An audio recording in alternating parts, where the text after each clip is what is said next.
어떠셨어요? 작은 그 뭐 음악회 같은 거 온 거 같지 않으세요? 그죠? 그죠? 여러분 진짜 하나님 은혜입니다. 오늘 뭐 제가 볼 적에는 설교가 필요가 없을 것 같아요. 왜냐하면 찬양 또한 오늘 너무 아름다운 찬양, 하나님의 은혜를 찬양했고요. 또 예배자의 삶을 사는 이들의 고백을 함께 찬양을 했고, 모든 것이 하나님의 은혜라고 이렇게 우리 헬렌 사모님께서 찬양해 주셨고, 뭐 무슨 설교가 필요했겠어요, 그죠? 그러나 제가 일주일 동안 고생해서 준비한 말씀을 그래서 잠깐은 좀 보고, 그렇죠? 너무 은혜스럽습니다. 너무 감사하고요.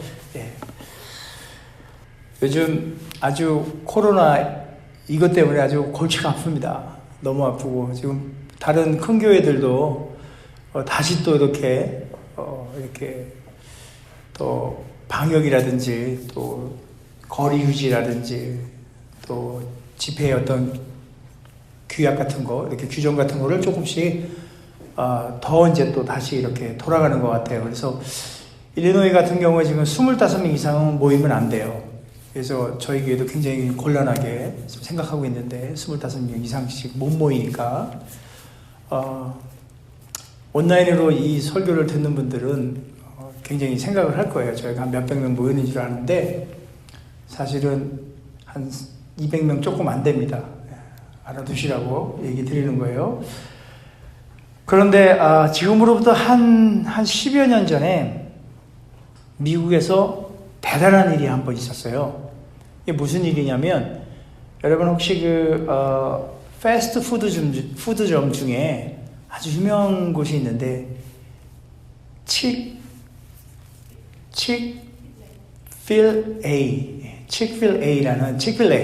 칙필레라는 그 패스트푸드점이 있는데, 그 회장님이 이제 캐시라는 분인데, 당시에 한 10여 년 전에 이제 성장하고 있는 그 칙필레가 성장하고 있을 때에 일어났던 일이에요. 이 사람이 어느 매체를 통해서 이렇게 얘기하다가 동성애 그때 일어날 때요.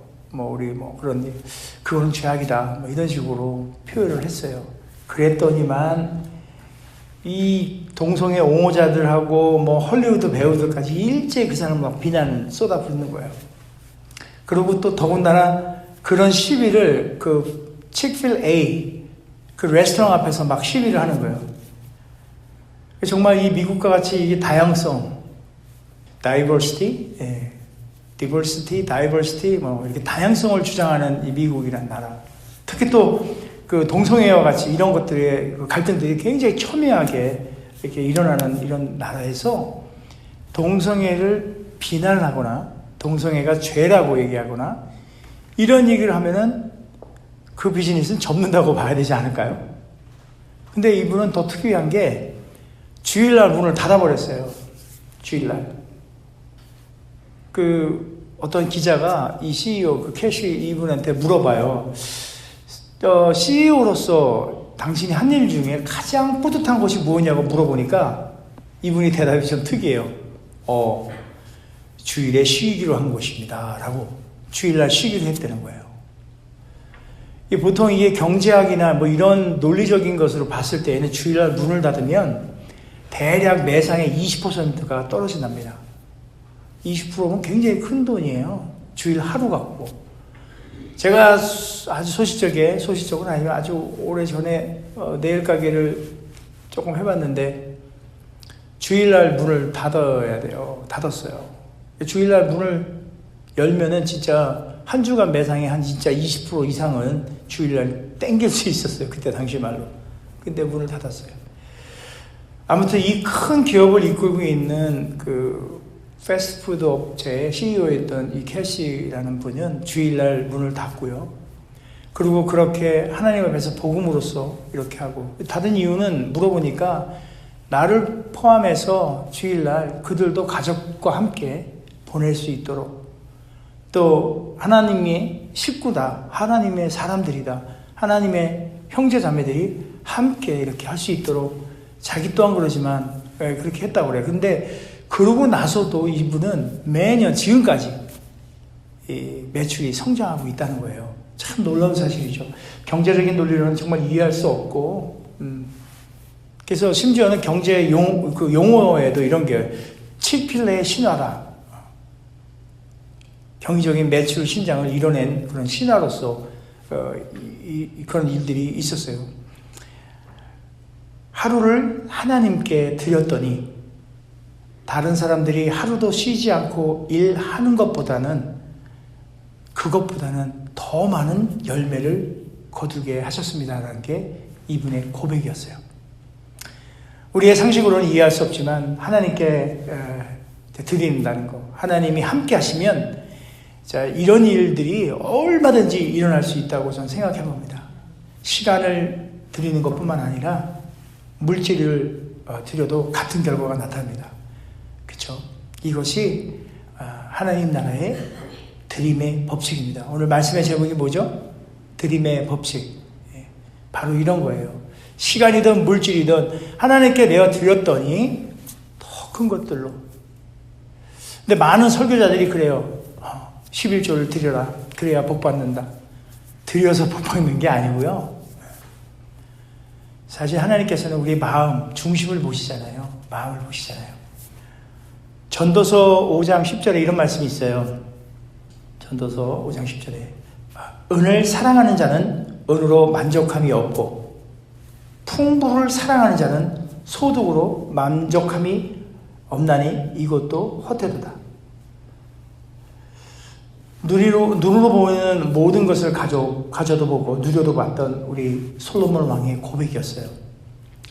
소유욕에 사로잡히면 아무리 소유하여도 만족할 줄을 몰라요. 소유의 열정, 사람으로 하여금 욕망의 포로가 되게 해요. 요만큼 갖고 있으면 또 요만큼 갖고 싶어요. 조금 더. 사실 그 부모와 자식 간의 사랑도 사실 이렇더라고요. 저희 아들이 지난주에 잠깐 제가 일하는 곳에 왔다 갔는데 그 오는 순간 제가 많이 기다렸어요.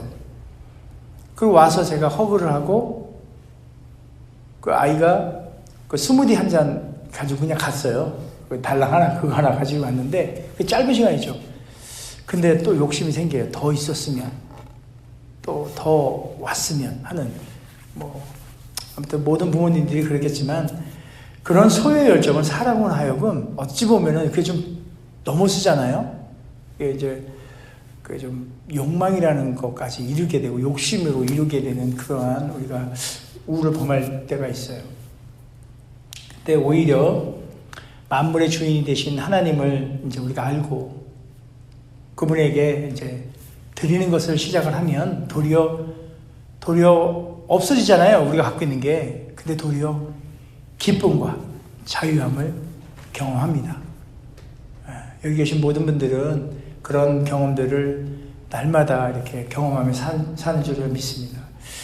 고린도후서 9장 7절의 말씀에도 하나님은 즐겨내는 자를 사랑하신다고 그렇게 말씀하셨어요. 하나님께서 우리에게 물질을 이렇게 허락하실 때에는 하나님의 일에 그래서 사용하라고 허락하신 것이지 우리 자신들의 영의와 우리 자신들의 욕망과 어떤 그 만족을 위해서 허락하신 건 아니에요. 그래서 때로는 그런 것들을 우리가 우리 자신만을 위해서 사용할 때 때로는 낭패를 보는 그런 때가 있습니다. 11조, 헌금 이런 얘기들 여러분들 많이 들었을 거예요. 그리고 다 알고 계시고 제가 오늘 헌금이나 11조 이런 얘기를 하자는 건 아니고요. 드림에 대해서 얘기를 하고 싶었어요. 드리는 거.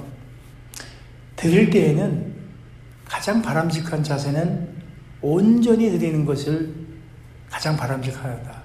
온전하다는 것은 몽땅 다가 아니에요. 어찌 보면 그냥 우리가 수학적으로 얘기하는 100% 이런 뜻이 아니고 물론 다른 의미의 100%겠죠.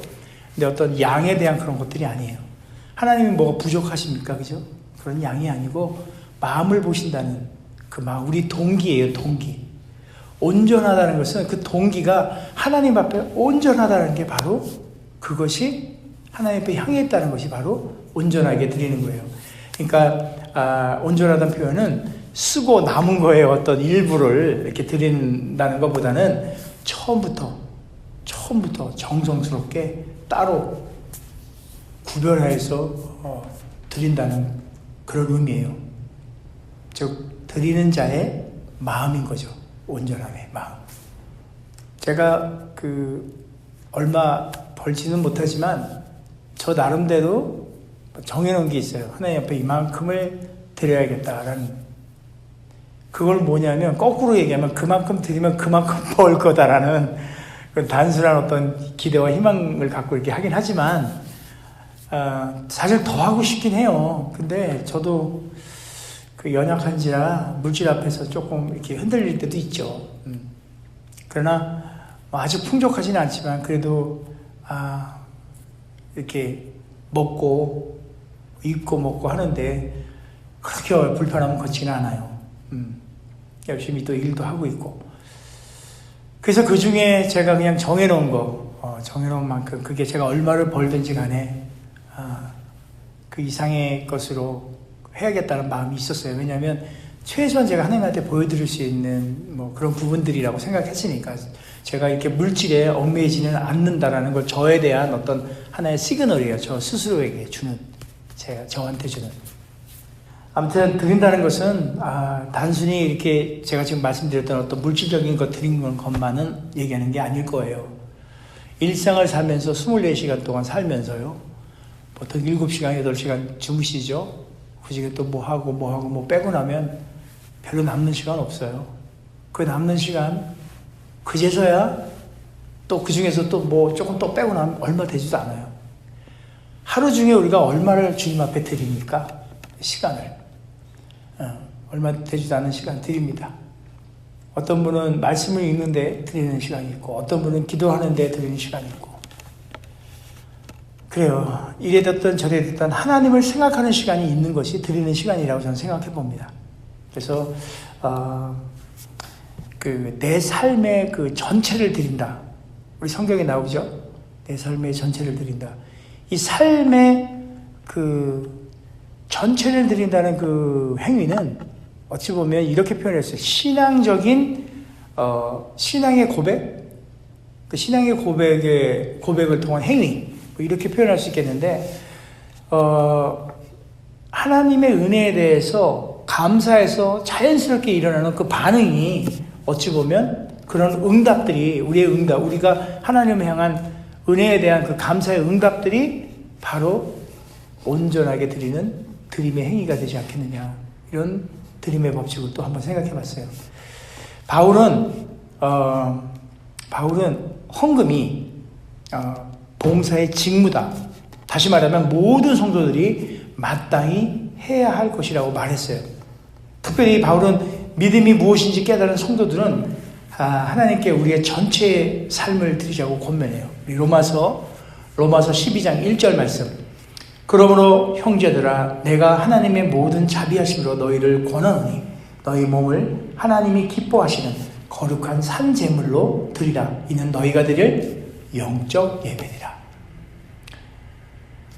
이 드린다는 거 제가 좀 전에는 100%는 아니죠. 이렇게 얘기했다가 또 한편으로는 100%죠. 이런 얘기를 했잖아요. 물질의 모든 100%를 드리는 건 아니지만 그 중에 어떤 일부를 하나님 옆에 드려요. 시간의 100%를 드리는 건 아니지만 그 중에 일부를 드려요. 제 말은 그렇게 드리는 것들이 퍼센테이지로 따질 수 있는 것들이 아니라 내 온전한 나의 마음을 그 감사의 응답으로 드려질 때 그게 온전한 드림일 거예요. 그래서 바울이 얘기한 산제사로 드리라는 것은 우리를 24시간 무엇을 하든지 간에 하다못해 잠을 자더라도 주님과 함께 하라는 거죠. 자나깨나. 여러분 젊었을 때 연애하실 때 상사병 걸려보셨죠? 상사병. 지금 우리 집사님은 짝사랑이 자기 취미라고 그랬는데 아무튼 상사병. 누구 한 사람을 사랑했을 때 일어나는 현상 중에 하나가 자나깨나 그것만 생각이 들어요. 그죠? 제가 고등학교 3학년 때 당구를 쳤는데 자다가도 당구공이 보이고 천장을 봐도 당구공이 보이고 버스 안에서 이렇게 서 있으면 사람들 머리가 다 당구공으로 보이고 그래요. 자나깨나 우리 주님을 사랑하는 그 마음이 있을 때 우리가 모든 생활 환경 속에서 다 산제사로 드리는 그런 예배의 삶이 되지 않을까 생각해 봅니다. 여러분 드리는 거 중에 오늘 우리 성경 본문의 말씀을 읽었잖아요. 아브라함이 이삭을 바치는 그 장면이에요. 그죠? 이게 드림의 그 어떤 끝판왕이에요. 이 사건이 드린다는 거, 성경 전체를 통틀어서 드리는 거에 가장 그 끝판왕이에요. 물론 예수 그리스도의 그 십자가의 드림은 그건 일단 그죠? 예수님이 아닌 인간의 어떤 인간으로서 드릴 수 있는 가장 그 끝판왕은 저는 아브라함이 이삭을 바치는 사건이라고 저는 생각을 해봤어요. 갈대아 우르를 떠난 이후로 지금 이 땅에 그 가나안 땅에 이렇게 정착을 하며 살면서 40년 이렇게 넘게 살죠. 그리고 이삭을 우리가 이제 얻게 돼요. 아브라함이 소중한 아이죠. 이 아이가 또 이제 하나님 안에서 건장한 청년으로까지 이제 이렇게 장성해 나가고 있는 그런 상황에서 하나님이 어느 날 아브라함에게 이삭을 바쳐라. 그랬더니 이제 바치는 거예요. 여러분 이제 이런 거 한번 생각해 보세요. 아들이 아니야. 그냥 우리 애도 아니고 그냥 우리 가운데 뭔가 하나 있어. 중요하고 소중하고 내가 참 이렇게 좋아하는 게 하나 있는데 이걸 하나님이 바치라 그래요. 그럼 여러분 어떨까요? 아브라함은요, 하나님이 아무런 이유를 주질 않았어요. 야, 이러니까 이만저만하니까 너 이거 바쳐? 이런 게 안 했어요. 아브라함은요, 바쳐 그러니까 밤새 동안 고민하면서, 내가 이거 하나님한테 뭐라고 핑계를 대고 뭐라고 이거 하나님을 잘 꼬셔가지고 내가 이쪽으로 끌어당길까? 잔머리를 한 번도 쓴 적이 없어요, 아브라함은. 우리 같은 경우는 그래요. 뭘 드리라 그러면 고민하죠. 주여. 이건 아닌데요. 하나님 이건 아니잖아요. 요거 말고 요건 어때요? 이러지 않나요? 또 하나님이 또 그러면 하나님 이건 정말 아닌데. 이런 식의 우리가 핑계를 생각하고 기도하면서 하나님한테 이렇게 했을 때가 혹시 있을까요? 저는 있었던 것 같아요. 그러면 하나님이 A라는 걸 요구하셨어요. 마음속에 탁 오셔요. 그리고 다른 사람을 통해서도 이렇게 헌신을 요구해요. A라는 걸. 그럼 제가 머리가 팍팍팍 돌면서 그때만 해도 제가 포기한 현상이 없을 때예요. 머리가 착착착 돌을 때야. 그러면 이제 B라는 것까지 딱 하고 하나님 이거 B로 하면 안 될까요? 그러잖아요. 그럼 A와 B를 다 가져가세요. 그래서 그 다음부터는 B를 안 해요. 얘기를 안 해요. 그냥 A만 해요. 그러면 A 다 안 가져가시더라고. 네. 우리가 아브라함이 이삭을 드렸던 모리아산에서의 그 사건을 보면 그런 거예요. 아무 생각 없어요. 아무 생각 없다기보다는 그야말로 순종한 거죠. 그대로 변명하지 아니하고 하나님 말씀하시면 오늘 우리 찬양했죠? 주님 말씀하시면 가는 거예요. 쓰라 그러면 쓰고 가라 그러면 가고. 오늘 우리가 예배드리러 이렇게 모였습니다. 우리가 과연 참된 예배자일까요? 질문을 한번 던져보는 거예요.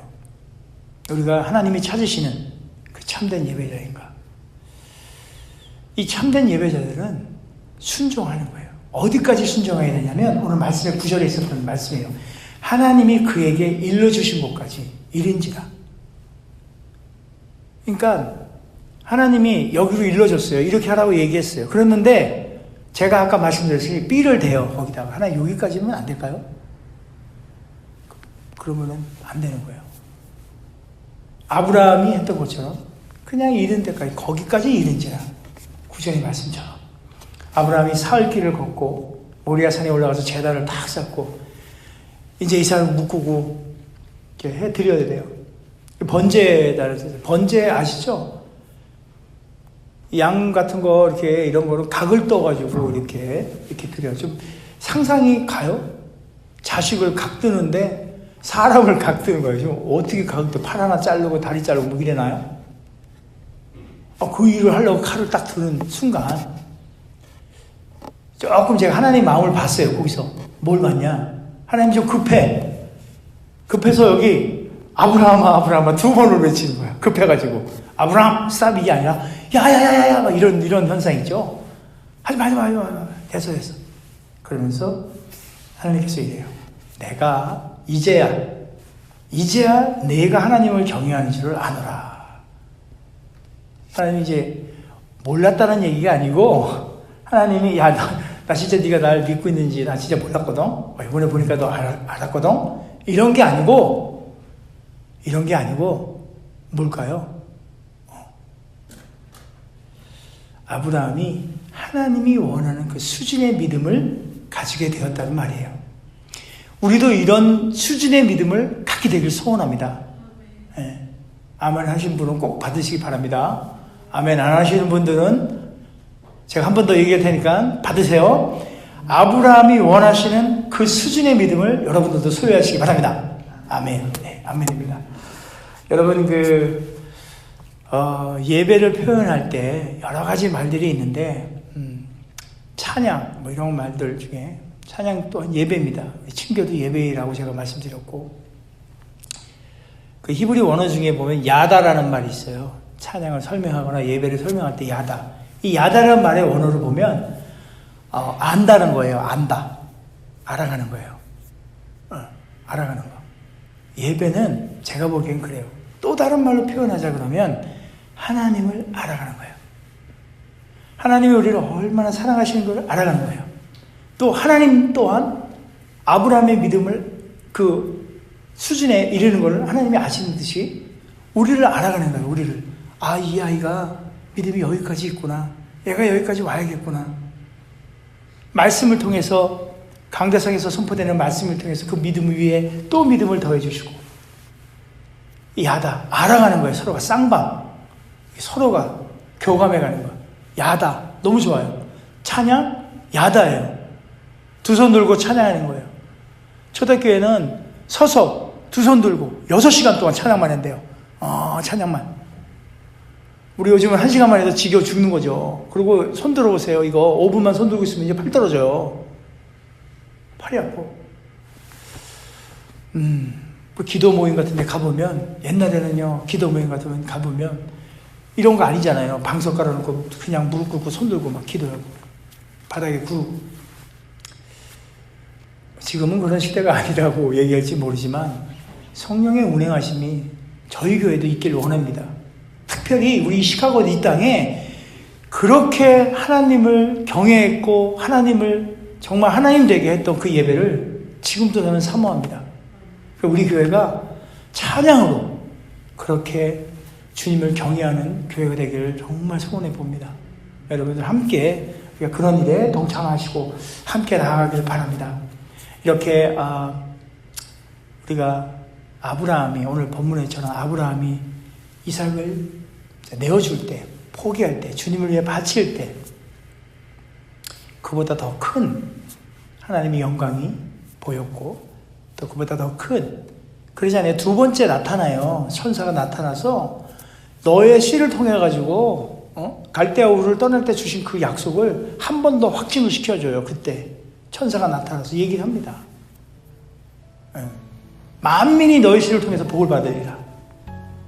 자, 드릴 때 우리가 복 가운데 있어요. 드려야 복 받는다는 게 아니고요, 여러분.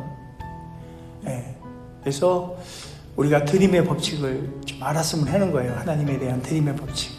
우리가 드릴 때 하나님의 놀라운 역사가 우리 삶 가운데 일어나기 시작하는 거예요. 그래서 많이들 요즘 교회가 침체되어 있다, 교회가 어둡다, 이런 얘기들 있죠. 이거는 제가 보기에 드림에 대한 문제예요. 헌신에 대한 문제예요.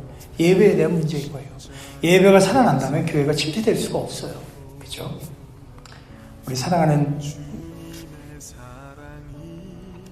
피스풀 우리 평강침례교회 성도 여러분, 예배는 우리가 정말 준비하는 만큼 하나님의 임재를 체험할 수 있는 놀라운, 주님이 주신 놀라운 그런 거예요. 예배. 하나님이 누구인지 깨닫고 하나님을 하나님 되게 이렇게 하고, 그리고 하나님에 대한 어떤 갈급함으로 우리가 이 예배에 참석해야 하고, 하나님의 뜻을 이루기 위하여 자기를 그냥 이렇게 포기할 수 있는 어떤 그런 상황에 좀 번민도 좀 해보시고, 스트로크 걸림도 해보시고,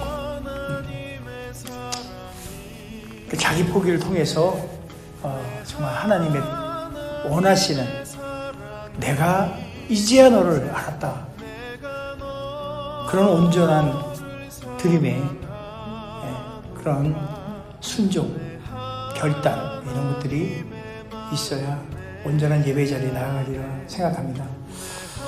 하나님 오늘도 아까 얘기했듯이 참된 우리 예배자를 찾고 계십니다. 이 순간도 예배를 드리는 것이 정말 행복한 사람, 예배 드리는 것이 행복한 사람, 또 예배 시간이 막 기다려지는 사람, 또 예배 능력을 체험하는 사람, 예배를 드리면서 치유되는 것, 치유되고 회복하는 그런 경험을 하는 사람, 자기의 모든 것을 기꺼이 주님을 위해 드리고자 하는 사람. 그래서 여호와 이레 아시죠? 여호와 이레 응답을 삶의 현장에서 계속적으로 지속적으로 체험하는 그런 복 있는 하나님의 사람이 되기를 주님의 이름으로 기도합니다. 주님의 사랑